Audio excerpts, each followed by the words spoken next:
on a Midwest college football podcast, joined as always by Clinton Boring. My name is Ryan Satkowiak, and for the first time in the history of this podcast, there is football. There's football while we are shooting this show right now. I will not be looking at you at all tonight, Clinton, because I'm going to be staring at my quad box here. And yeah, here, hold on. I can do the camera here. I could just spin it around and got the quad box going. We're ready to roll. We're having a good night here in the household. I had we don't get Big Ten Network at work, so I could not watch the start of the Rutgers game, but I had that in the car on the way home, and I've caught most of it.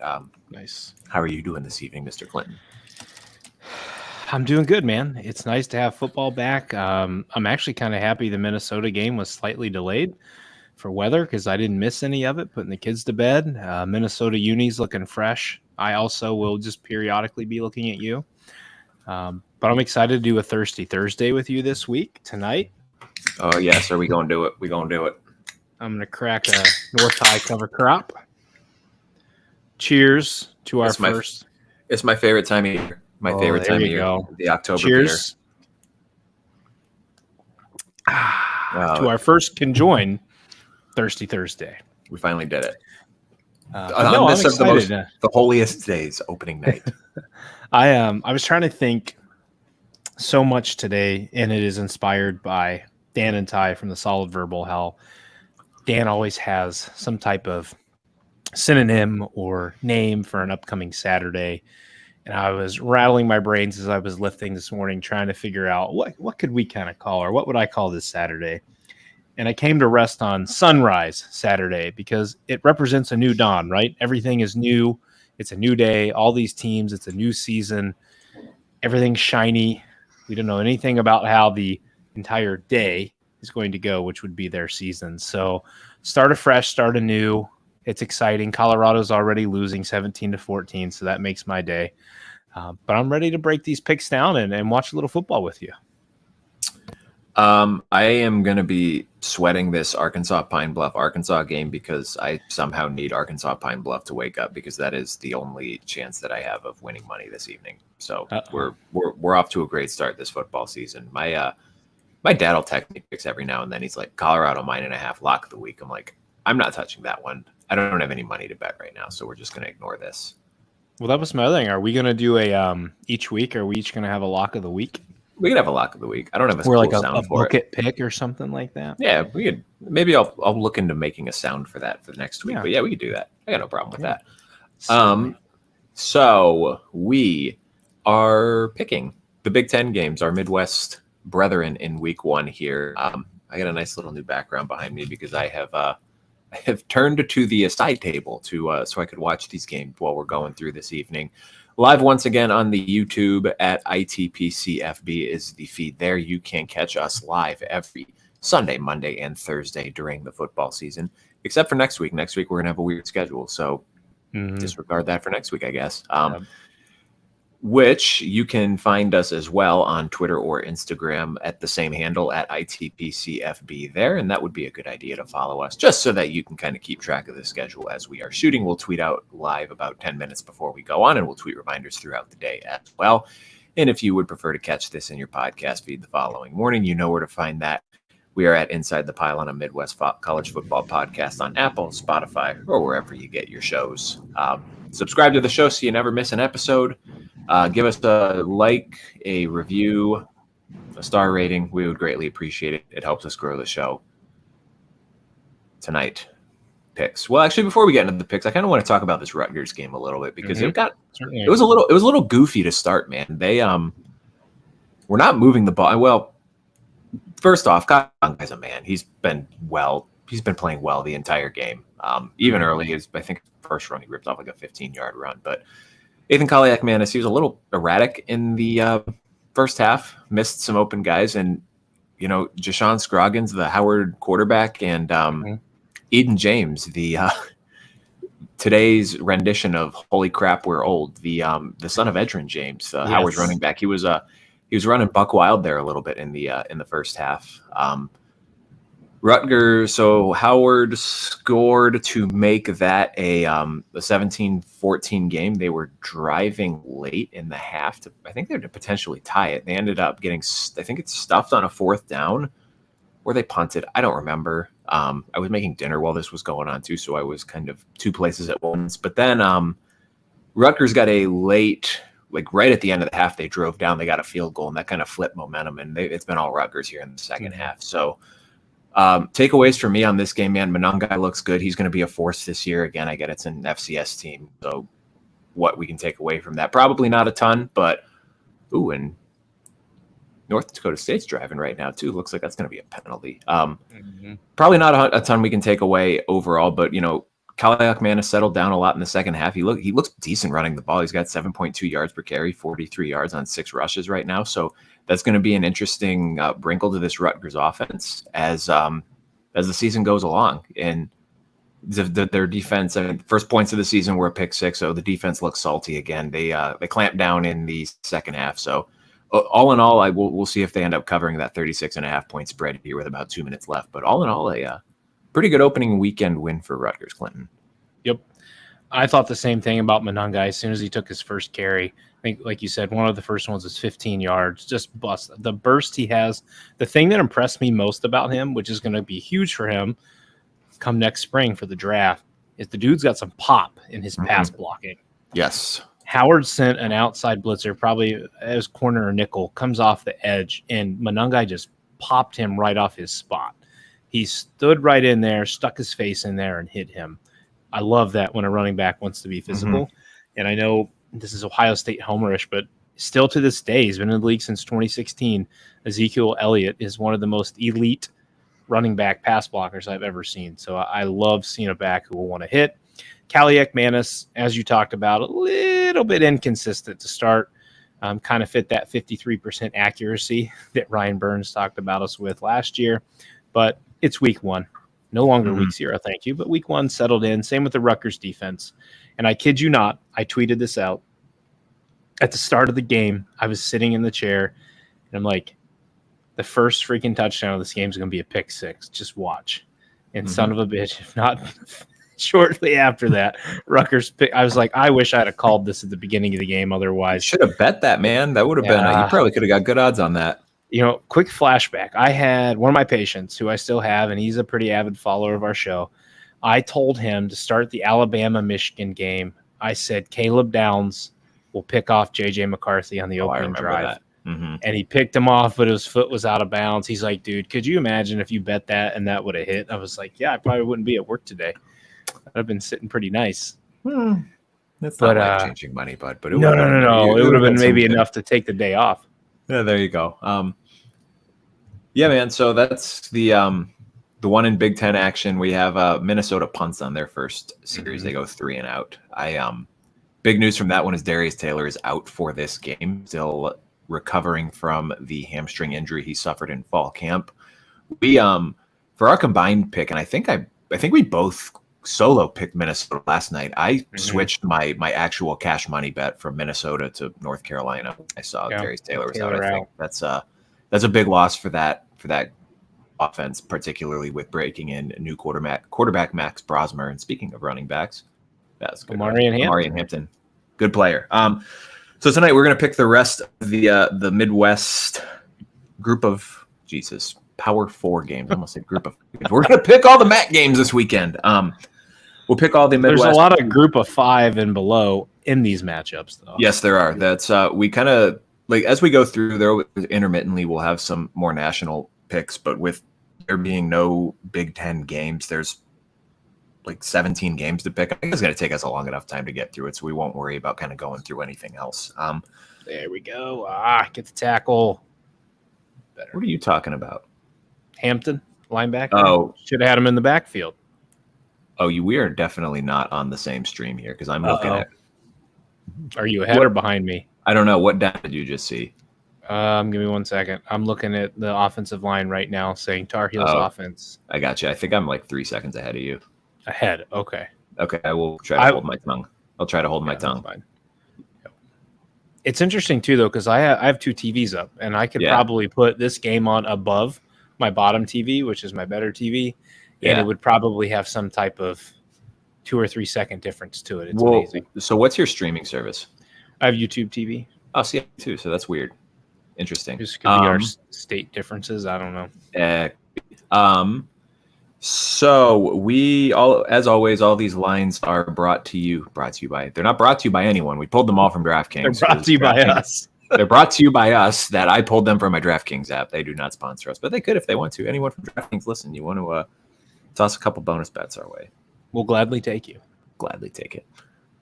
You'll get them back very quickly because I'm off to a rough start to the season. So starting on Friday night, we got a couple of games to pick from. The Florida Atlantic Owls heading to East Lansing to take on the Michigan State Spartans to open up the Jonathan Smith era.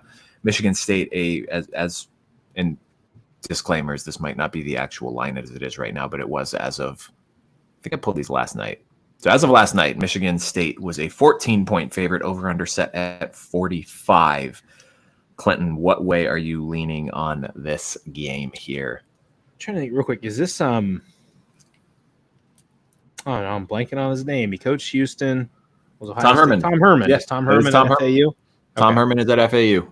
Okay, yes, because I think there are two Tom Hermans floating out there, but this is the legit Tom Herman, FAU. Mm-hmm. Minus 14 at Michigan State, 2 touchdowns. You know, I really like the Jonathan Smith era starting off with a bang here, and I'm going to take Michigan State minus 14. Yes, I am with you on that. I think Aiden Childs is going to have a big game. I think FAU got hit pretty hard in the transfer portal here, so could be a tough rebuilding job for Tom Herman here. But we'll give the edge to Sparty. I think they probably close this up with a 17 to 21 point win, something in that range. Are you keeping track of both of us? Yeah, I'll write them down here and I'll put them. We're officially keeping track of these starting this week. I got them all updated into a Google sheet, so we'll talk about our record again and all these picks against the spread here, guys, not straight up picks. So we'll keep track of these as we go through along the season. That'll be a fun little game to play amongst ourselves here. So, and then if you are watching live right now, feel free to chirp our picks. Like I said, man, we're not good at this. Kirk, if you're out there, Kirk, shoot us one in there. I think you're out there, man. Shoot us one. Shoot one. Also Friday night, we have Western Michigan at Wisconsin. Wisconsin 23-point favorite, over under set at 56 in this game. I'll start us off with this one. I think Wisconsin's going to win, obviously. I don't know that I feel good enough about their offense yet to say definitively that they're going to cover 23 points. Probably, again, same thing as Michigan State, somewhere in that like 17 to 20-ish range. So Wisconsin wins, but I think Western Michigan covers, so that'll be my official pick for this one. It really depends how much I believe in TVD week 1, right? Ches Malusi at running back, Will Pauling wide receiver. I think that's a nice little dynamic trio. I don't feel like Western Michigan's going to be able to move the ball on Fickle's defense. I'm going to take Wisconsin minus 23. Disagree. Hey, we got to have something different every once in a while. We've been too alike. Yeah, it's not. I might start making picks just to go against you because otherwise our record's going to be the same at the end of the year. And that looks like that's going to be it for the Rutgers Howard game. Howard covers. Well, Howard just went for it on 4th down in Rutgers territory, but there's 15 seconds left. I'm imagining that Rutgers is just going to get the ball in me. So that'll be a 38-7 final. Howard will cover 36.5. So we took Howard. Come on, Pine Bluff. Come on, Arkansas. Yeah, we did. Awesome. 1-0. Yes. Good for us. So those are the 2 Friday games of note for the Big Ten teams. So heading to Saturday, the big one. Well, one of the big ones, baby. High noon. The big noon monstrosity on Fox. Penn State at West Virginia. Penn State sitting at an 8-point favorite, over under 51.5. But Clinton, I think I know which way you are kind of leaning on this, but give me your thoughts on this game. What do you have here? Well, first of all, I've gotten back into listening to the Joel Klatt podcast just a little bit. He seems to be off the Homer Snide of Colorado, which was a complete annoyance last year. But they quote him at the beginning of his show and like the intro saying, big noon kickoff because 12 o'clock is the best slot of the day for the best games. I was like, no, it's not. No, it's 8 o'clock at night. I lied to you. Rutgers is not kneeing the ball. Are they going to try to score? They're definitely trying to score. All right, this is a big play right here. Ryan's parlay that's not going to win anyways is riding on this play. Hey, we got 2 comments. Oh, you son of a bitch. We got a Caleb. God damn it. Man, Caleb's jumping the gun here. Wisconsin covers, WVU covers, and Kirk love the energy for Arkansas versus Pine Bluff. Well, Kirk, it doesn't matter anymore because Howard decided that they did not want to play those last 15 seconds, and it is a 44-7 final. Wait, did they score? They scored. Oh man, I got the other 2 games on. I should put the quad back. So that's my fault. All right, so Penn State. What? Penn State, WVU. That's just like, what are you doing there? There's 15 seconds. No, man, that's like what? He's out for blood. I think their coach is giving him the business right now. You know what's hilarious is he gave Ryan Day the business a few years ago when he thought they ran an intentional fake, and here he is running up the score. It's just like, yeah, man, like there's 15 seconds left. What are you doing? I'm going WVU +8 here. I think WVU is going to keep the game. I think the game's going to be close. I think Green or Aller is going to have to take very late, if it's not the game-winning drive, a late drive to pull ahead. I love Garrett Green's legs. I think Penn State's pass rush is going to get after him. I'm sure they're going to want to try to stifle the run. But I think Green's legs is going to help keep him in there. I don't know how much. I mean, Seiko would know better than we did for Monday night, but excuse me, goodness. I don't know, even losing the 8 pounds that Aller lost, how much more mobile that makes him, because he looked just a little more mobile than Kyle McCord last year, which wasn't much, folks. So I'm going WVU +8. Also going to be rain in the forecast, probably most of the game. So keep that in mind when you make this bet. Yeah, I agree with you right now. I think this is going to be a low-ish scoring game. I like the Andy Kotelnicki hire. I think as the season goes along, that'll begin to pay some more dividends for Penn State on the offensive side of the ball. But early in the season, rain, tough environment, you're still trying to iron some stuff out. It kind of feels like almost like a path of least resistance thing for Penn State. I think they try to do some stuff early in the game, probably don't have a ton of success with it, and then just lean on the run game in the second half and just try to get out of Morgantown with a win. So close game, but I think Penn State pulls it out as well. Next game we have Illinois State at Iowa. Iowa 22.5-point favorite, over under the favorite game of last year. What's the over under on the Iowa game? It is set at 41 for this one. Definitely taking the under because I don't know that Illinois State is going to score. So I'm gonna take Iowa. I'm gonna take Iowa minus the points in this one. I don't think they cover it by a lot, but probably like I imagine this, short of there being some like weird turnovers in short field for Illinois State, I see this being like a 24-0, 27-3 type of game. Did Iowa even average 22.5 points a game last year? No, they did not. They did not. So I now expect them to walk in and win a game by 23 points. At least.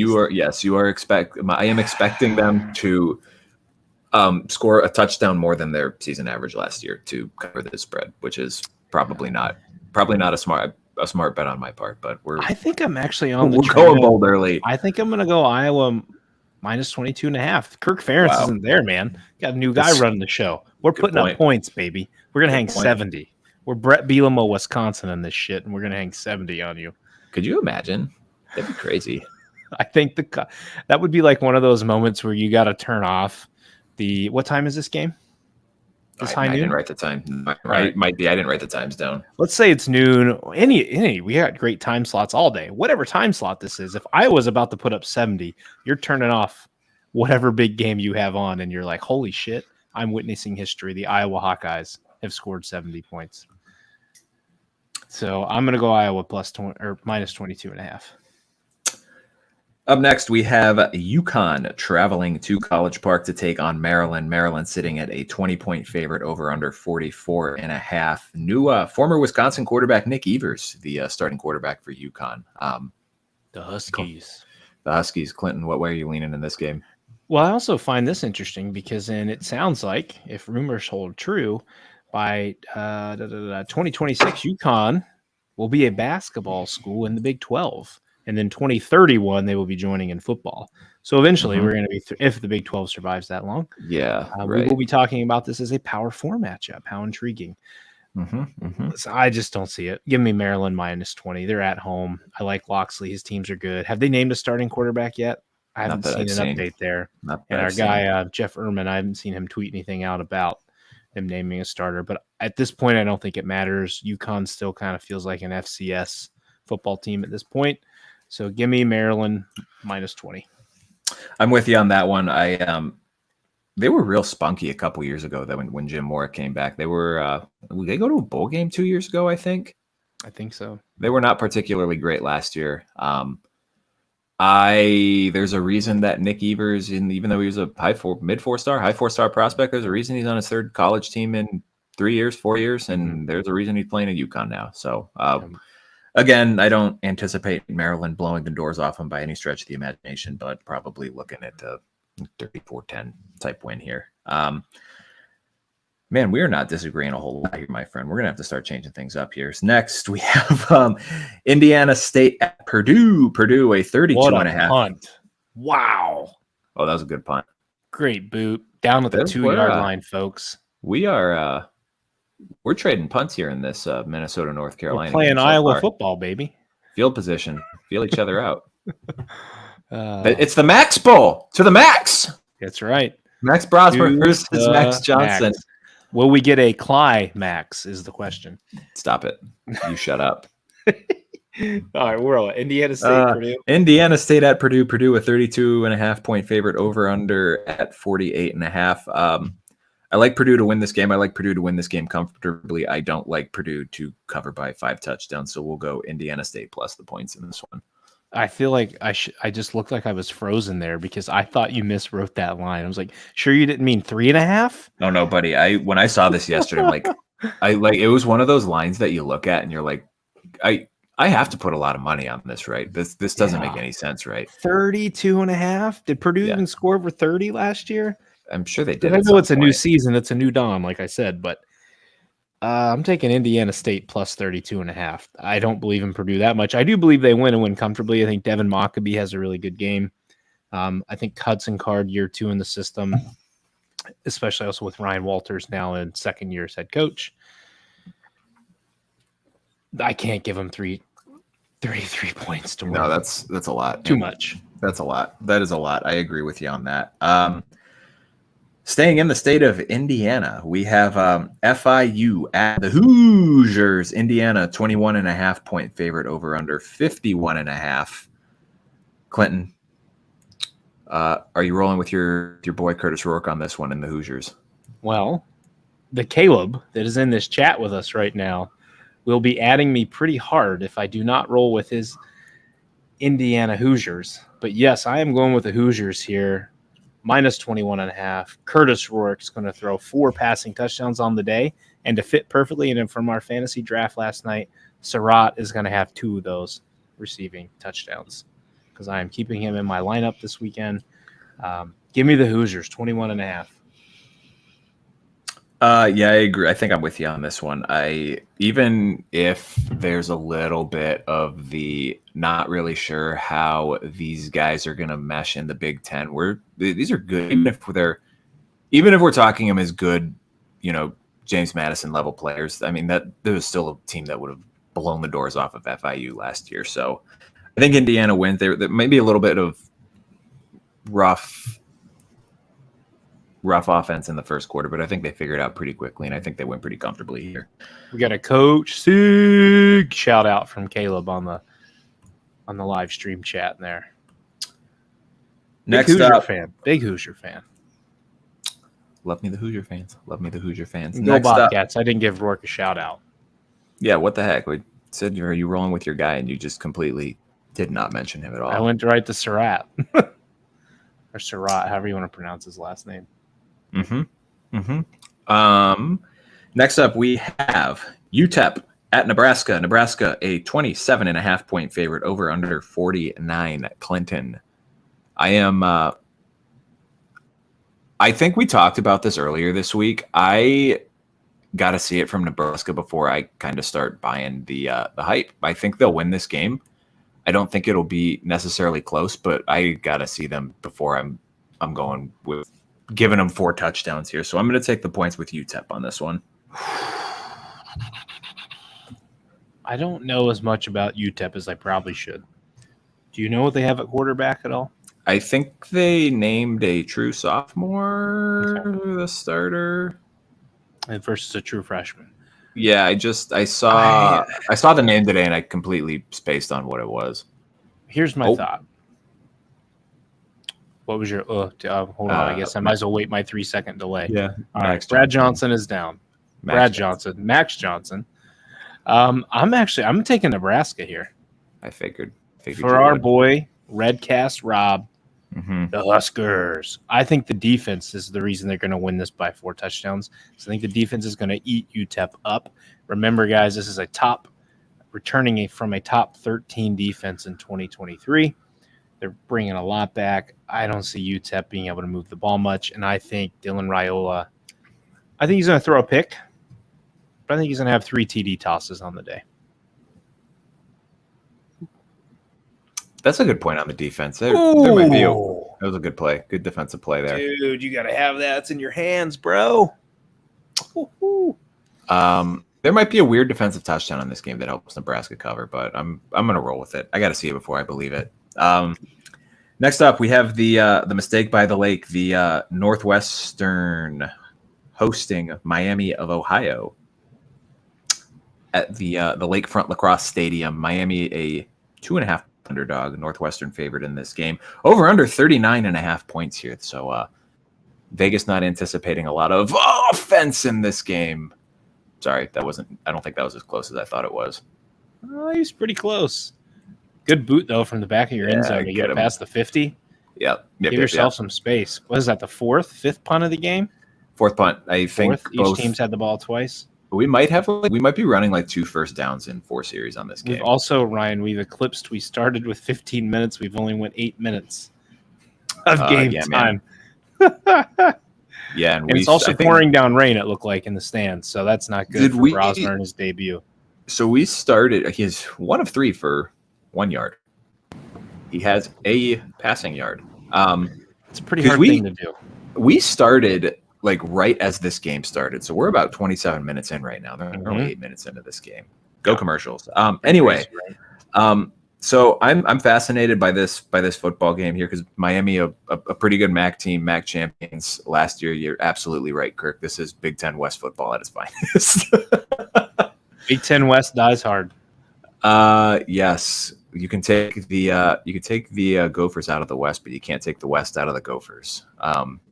They're bringing North Carolina down to their level here. I'm inclined to lean Northwestern, even though we will not know who the starting quarterback is until game time. I think that it'll probably end up being Mike Wright, and I think that even if he's not particularly adept at throwing the ball, I think he's probably going to end up rushing for like 150 yards in this game. So good defense for Miami, but I just don't know that they'll have the athletes in space to deal with a Northwestern team that was pretty good last year. So we're going with the Wildcats on this one.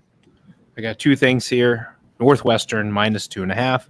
Kirk, Caleb, are either one of you joining us with an ice cold beer for this Thirsty Thursday? Shoot us a comment and what you're drinking. Or a mixed drink. Any adult beverage. How about we go there? Yeah, I like Northwestern here. Big home field advantage when you're playing next to a lake. I don't think it matters particularly who they start at quarterback. I still think they'd cover this, but we'll be able to overcome this. And but I think it's Mike Wright. I think you're exactly right. He's going to utilize his legs really well, and their defense is going to be very stout. It's Gabbert from Miami, Ohio, right? Yep, Blaine Gabbert still, or Brett Gabbert. Jesus, Brett Gabbert is still the quarterback. I still think Miami's the favorite. To talk a little bit of our MAC here, I still think Miami's the favorite to win the MAC, but yes, not at this big boy football game. Northwestern's going to come out and look really well. As much as I like Minnesota using Marcus Major, or no, that's Newbin there. How about we get our boy Bangura in there from OU? Where's Bangura? I thought he'd be first off the bench. I'm a little bit disappointed here. You would be wrong. I haven't even seen him on the field yet. Good news is, though, Max Brosner now has 2 completions for 20 yards. He has more than one passing yard. Did you make a pick? Did you say Northwestern? I said Northwestern, yep. Okay, cool. Up next, we have Idaho at Oregon. Oregon, a 43.5 point favorite, over under 62.5. I need to see what the first half spread is on this because I think Oregon's going to cover 43.5 in the first half. Oh my God. We got a North High honey wheat, and we got six beers in a Michelob Ultras. Good for you, man. This better not be on a school night, Caleb. You better not school tomorrow. Good for you, man. Good for you. Yeah, I'm taking Oregon in the points here. Oregon by 1 million in this game. Did you skip the Ohio State one? Or did I skip down one too? No, I wrote it at the end because I realized that yesterday I forgot to write it in. Okay. We'll get to that one next. Okay, so Idaho, Oregon, 43.5.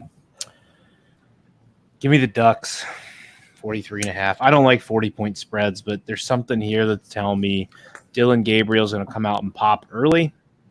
I like the athletes that Oregon has out on the outside with Johnson and Stewart, and then obviously James and Whittington in the backfield. Yep. Give me the Ducks. Listen, if Arkansas can cover 48.5 in the first half, Oregon can cover 43.5 in the first half. Arkansas killing me. Next, we got the Akron Zips at Ohio State. Ohio State, a 48.5 point favorite. This line came down. This line was at 50 at one point. Mm-hmm. It was 52.5 at one point. 48.5, 52.5. I don't think it particularly matters. Akron is a bad MAC team. Ohio State wins this going away. I got Ohio State minus whatever. Wow. Really? Yep. Now, see, I contradict myself here because I just went over 40 with Oregon. Ohio State does not cover spreads well, man. They do not. I know that they had some issues with that last year, but I think I'm fascinated to see. Oh, Shedeur just got cracked.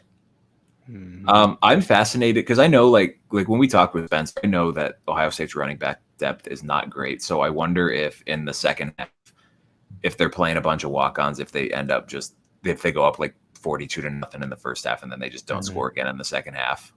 It would not surprise me. I'm interested to see how much they run Will Howard in the first half to just try to get the sea legs under offense, or if they try to save the bullets for teams that are actually worth a damn. Mm-hmm. And then what the quarterback rotation looks like after him in the second half, whether it's Keinhold, Devin Brown, whether they go Sayin. I have some trepidation, but I'm still going Ohio State minus. I wonder too how much of some of the first teamers will get in. Let's say Ohio State's up 21-0 midway through the second. Do they put Devin Brown in and let him run with the ones a little bit and then let him get some third quarter action with the second team? And then I think Julian Sand's going to play. I'm going to bite on this. Ohio State minus 48.5. It's just one of those weird things where it's like, if it was CJ Stroud, I would completely agree. But since we're talking about a guy who's not exactly a polished passer, who probably needs all the live reps that he can get to just get comfortable in this offense, it wouldn't surprise me to see him play into the third quarter, even if they're up by 1 million. Yeah, I don't know. I don't have a good read on this. I think they're going to be out to prove something too. I do think that. Mm-hmm. Sure. I don't think they're going to care about stepping on Akron's throat. I don't think they're going to care about running the score up. They're going to live on if you can't stop our third string with your first string, then too damn bad. We're going to keep scoring. Oh, this is wild. So Colorado just hit a completion down to the 10. There's 2 seconds left, but they don't have any timeouts. I don't think. I thought they didn't have any timeouts. Clock's not moving, though. They got the first down, but maybe they did have I thought they didn't have any timeouts. Oh, man, he got hit good on that. What a throw. That was a good throw. Listen, I don't like Deion Sanders, but his son is a pretty good quarterback. That was a hell of a good throw. I guess they did have timeouts. Yeah, otherwise the clock would stop for the first down. Yeah, but they've just been to be able to sprint down there though they've been off. They've been off this for the last 17 seconds now. It would have started by now. That was weird. Okay. This kicker does not look remotely athletic at all. Not that kickers typically do, but well, who's that guy that played for Georgia a couple years ago with the glasses? Rodrigo Blankenship, baby. He got cut out of the NFL. Well, he tore his labrum or something like that. Yeah, but he also stunk before he tore his labrum. That's fair. But he didn't look athletic. He did look like he was a math major, not a kicker. Kirk, with our first chime in on a disagreement with the pick, he agrees with my original logic. He thinks he's going to go with the Akron plus 48.5. Like I said, man, I don't have a good read on it. I got a hunch.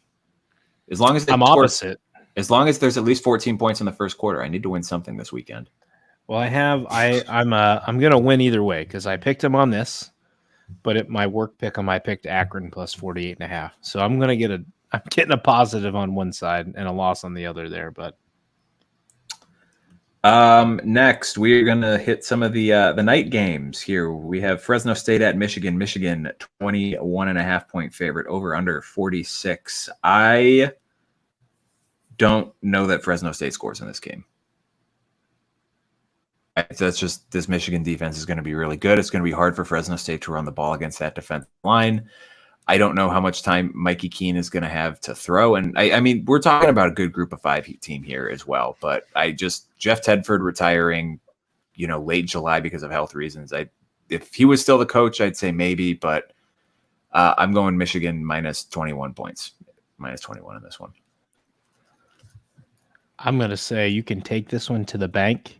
My lock of the week, Michigan minus 21 over Fresno State. I'm putting a big old asterisk by that lock of the week. Did you use the asterisk term there? I did not mean to do that, but I oops. Oh, and here come the Michigan fan mentions.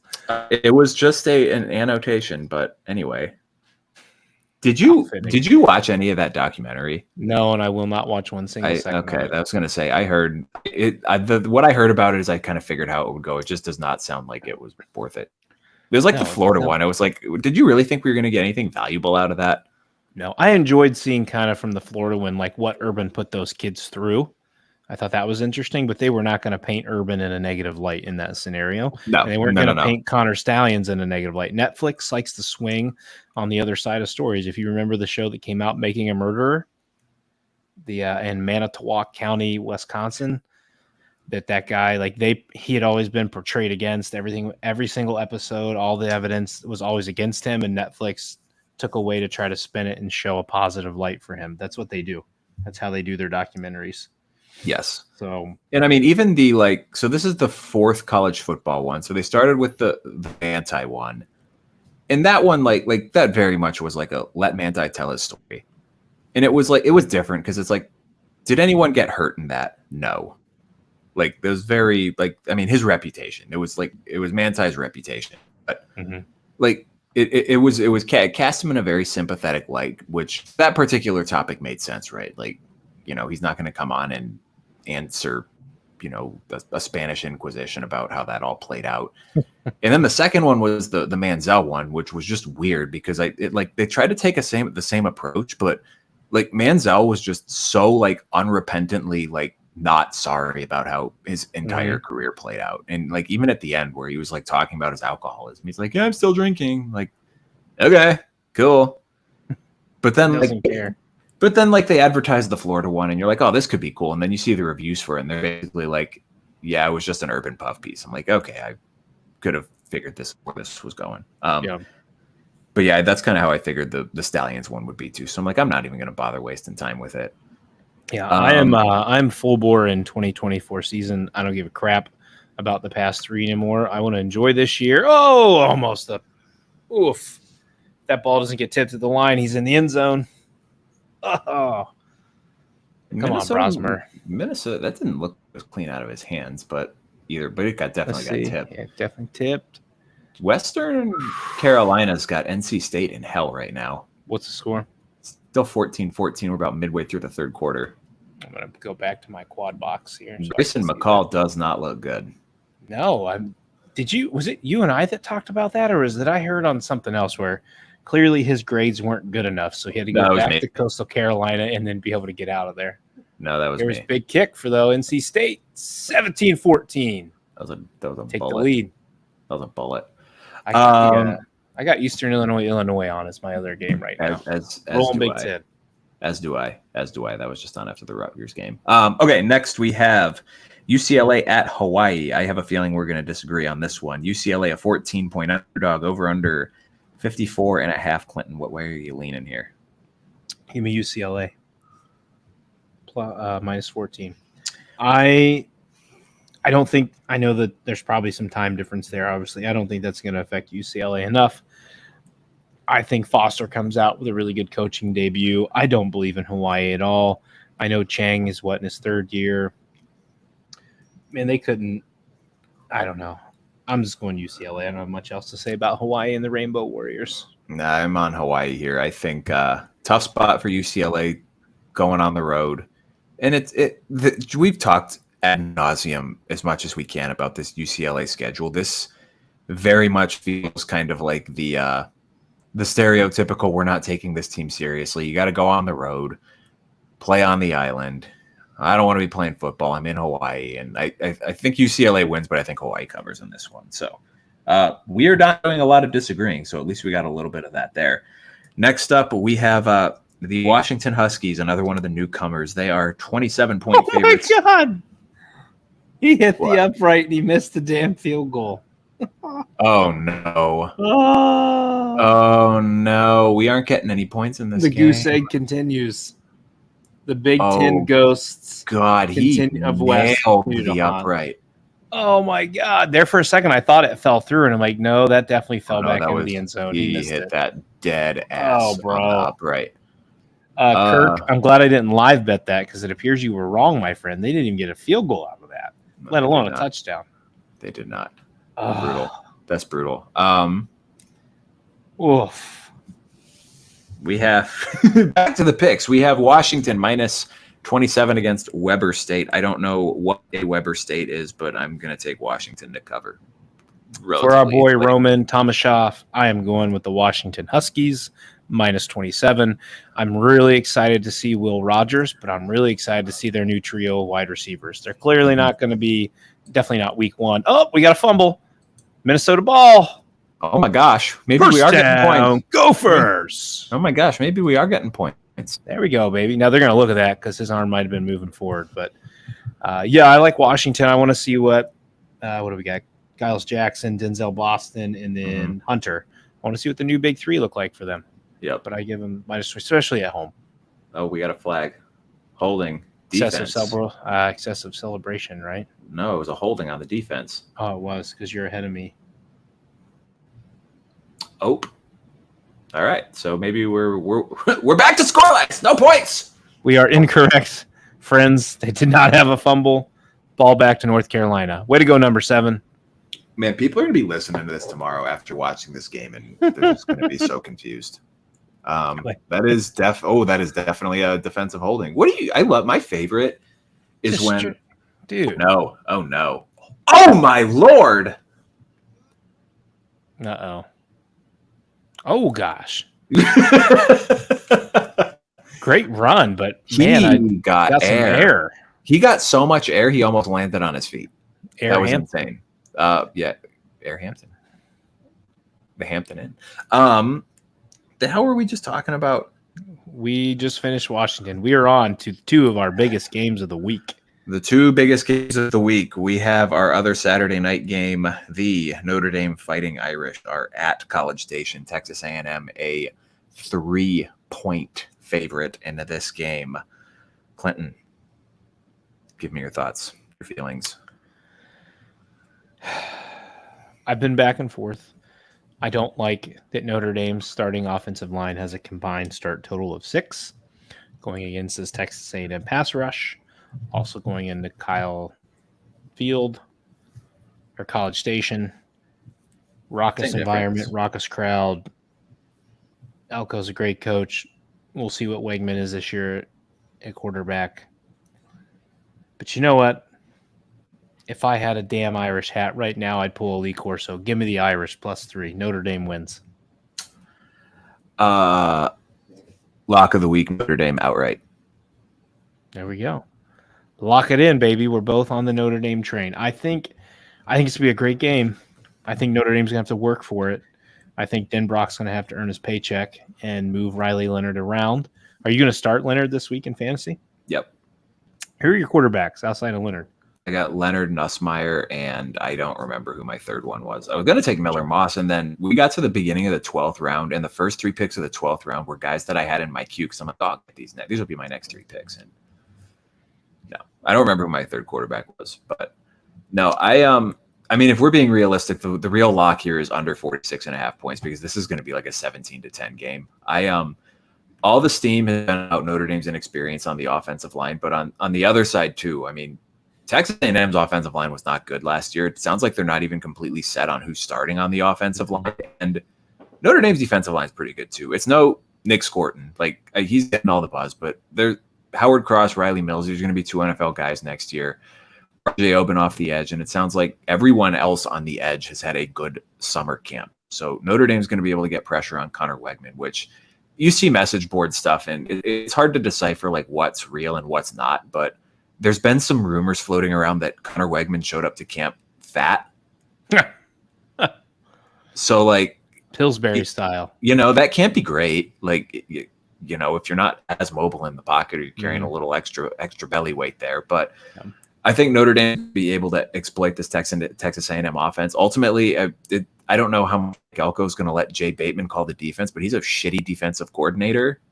I don't know why he hired Jay Bateman instead of Tyler Santucci. That's just an interesting business decision. But I think the ability to get the ball out quick to athletes in space, the advantage that Notre Dame has to A&M in the secondary, and the ability to kind of get Riley Leonard mobile in the pocket and utilize him in the running game, I think it pays dividends. I think Notre Dame wins this game 24-10. I think too, if you move Leonard around enough, you could get late with Love and Price and just beat them down in the 3rd and 4th quarter. Take a Michigan approach here, like wear them down with the run late and just fatigue them. That's a good way to neutralize a pass rush, is if you can have a damn running game. I wasn't as familiar with last year with Denbrock. Do you know how much he used the screen game? No, I didn't watch enough LSU last year. Yeah. I remember the explosive plays every week with Daniels and all those guys putting up big stats. Yeah.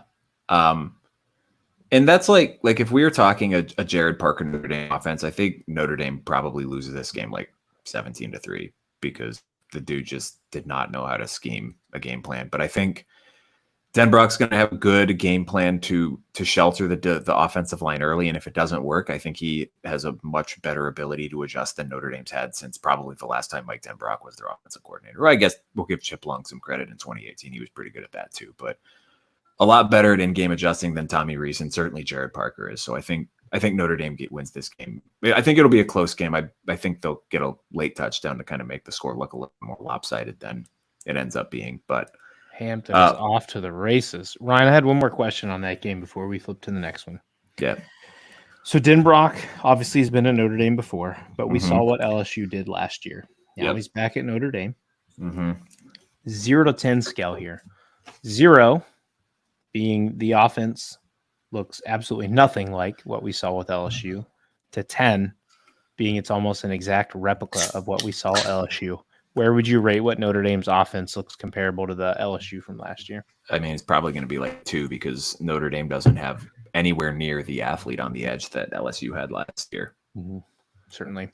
Like even beyond Brian Thomas and Malik Neighbors, like down the lineup to LSU, like Kyron Lacey. Like just dudes everywhere on this LSU offense last year. So I think Notre Dame will be better at wide receiver this year. I just don't know how much better. I think we're kind of falling into the trap of, well, they can't be worse. And these guys have produced at the college level before, and they look like serviceable wide receivers. So they must be great. And I think they're just perfectly fine college wide receivers who probably struggle against some of the better cornerbacks in the country, which, I mean, to be fair, I don't think Texas A&M secondary is particularly elite. Serviceable, good. And they're going to benefit a lot from the pass rush that A&M is able to generate. But I think there's going to be some plays to be made in the quick passing game here. We'll we'll see how. If there's one concern I have about Riley Leonard, it's just his accuracy. He's not been the most accurate passer in his career, and I don't know how much that has gotten cleaned up with him missing all of spring with the ankle injury. So, then if you got to be on the move and on the run, usually drops your accuracy probably a little bit. Or yeah, I think like they'll figure out a way to kind of not even out of the backfield or even out of the slot to get Love the ball. And if Mitchell Evans is not limited in this game, that's going to be huge, because I think Mike Elko is going to make it his personal mission to take Mitchell Evans out of the game after what he did to Duke last year. Mm-hmm. So I think that extra focus on him is going to open up someone else, whether it be, Love out of the backfield or, Bo Collins or Chris Mitchell out wide. Certainly.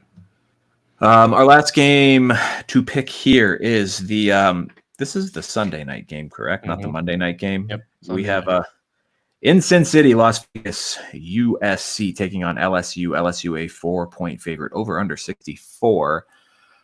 I am leaning LSU on this one, but I don't really feel confident with that pick. I think the one I'm more confident is, because we're going to have a bang shootout, is over 64. I don't know. I think I am. I want to say, Max Johnson, what the hell was that? You can't believe. What in the world? You can't believe that. I just can't believe that USC can turn their defense around that fast in a year for how bad they were. But I also, LSU lost everything of their power on offense, plus their OC. Yep. I just can't get over the fact that I think LSU's trenches are just going to own this game. Mm-hmm. I think their D-line is going to be better than USC's O-line, and I don't think USC is going to generate much pressure. If they are, I think it's going to have to come up the middle, because LSU is arguably the best tackle duo in college football. So I'm going to take the Tigers -4 in Sin City. I don't feel great about it either, but I think I'm taking LSU. Yeah, I think that ends up being the difference in this game is, and I know that a lot of USC fans have been talking about how good their offensive line looks from a size standpoint. And I mean, that's good. That's great. Mm-hmm. But size doesn't inform you on technique at all. So how good can that line be? I mean, LSU's defense was pretty leaky last year, but with Blake Baker coming in and certainly the athletes that they have on that side of the ball, I think they'll be able to match up with USC's athletes pretty decently. Whether their assignment correct remains to be seen. But I think the advantage that LSU seemingly has, at least at this point in time, on the offensive line ends up being the difference in this game. I concur. I think it's going to be a fun one in Vegas, though. I think it's a really great Sunday night matchup. I was less intrigued. I know we're not picking this one. I wasn't as intrigued about the Monday night matchup, Florida State BC, until Florida State lost that game last weekend. I completely agree. And now I am like, my butt will be seated and ready to roll. I don't know. Castellanos is a huge dude at quarterback, and I think Florida State is either going to lose again or they're going to come out and beat their ass. I don't think there's an in-between. Yeah, I think I agree with that. This feels like it should be a wake-up spot for Florida State, but also like the jet lag coming back, I could see them just not being like particularly into the game. Well, that's a nice play. So shoulder fake and gets the touchdown. That was the most. Give it to him? Yep. Yeah, they did. That was the most athletic looking play I've ever seen. Just what a shoulder fake. It's it is this college that Michael Jordan went to. Oh, you got it. What a move. Let's play. That is a good reach. That is touchdown. Touchdown, North Carolina. Max Johnson with a nice little run there. No, yeah. So I think I don't know. I don't know what ends up happening in that game, but it seems like it'll be quite informative on Florida State season. Like if they come out and they just run all over BC, then okay, our Florida State hot takes were probably a little premature. But if they, and that's not even necessarily to say that if they look bad again and they win close or anything like that, that it's bad, because I mean you can still kind of factor in the jet lag and coming back from Ireland last week and say, okay, this certainly makes sense. And BC's a team that should be improved this year. But man, if Florida State loses this game, we're talking like 7-5, 8. You better turn it around real quick, or you're going to be 7-5. They're going to be sitting all that goodwill that nothing Illinois. 14-0 Illinois. There we go. All that goodwill that Mike Norvell built up the last 2 years will have sufficiently gone out the door.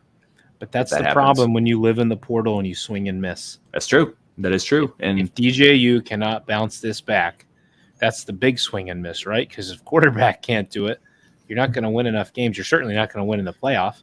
Yep. Doesn't matter what you have around him.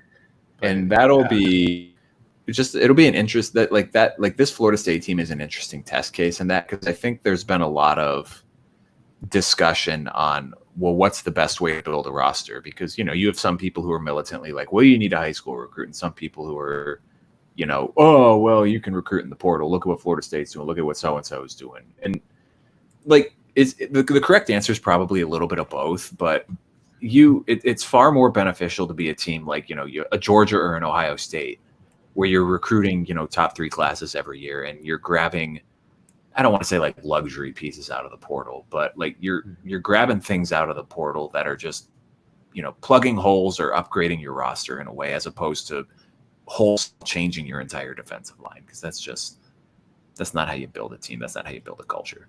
Yep, in my opinion. But what do I know? I'm just a do you guy think with a podcast.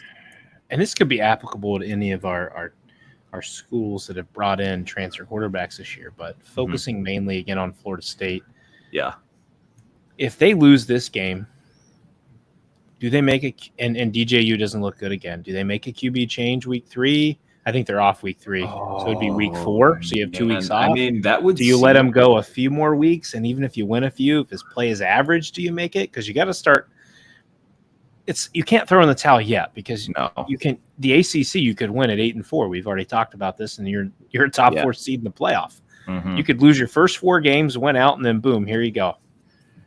But see, the issue with that though is, like, it's one thing if you lose your first 2 games, like if you're Clemson and you lose your first 2 games against Georgia and App State, like, well, that sucks. You're probably not going to be an at-large team, but you still have all your goals in front of you. If you're Florida State and you lose to Georgia Tech and Boston College, you're not just 0-2, but you're 0-2 in the ACC. Like, that's when you don't have, and I know that they're in the same division as Clemson anyway, so they'd still be screwed either way, but you don't have like the crappy Coastal to fall back on. Like, that's a tough spot to be in. Well, remember, there's no divisions in anybody. That's what I mean. Okay. Like, gotcha. It'd be one thing if you had, like, if it was you're in like the Big Ten West, and it's like, well, that's fine because everyone's going to be 6-3 in division anyway. But you got to be good.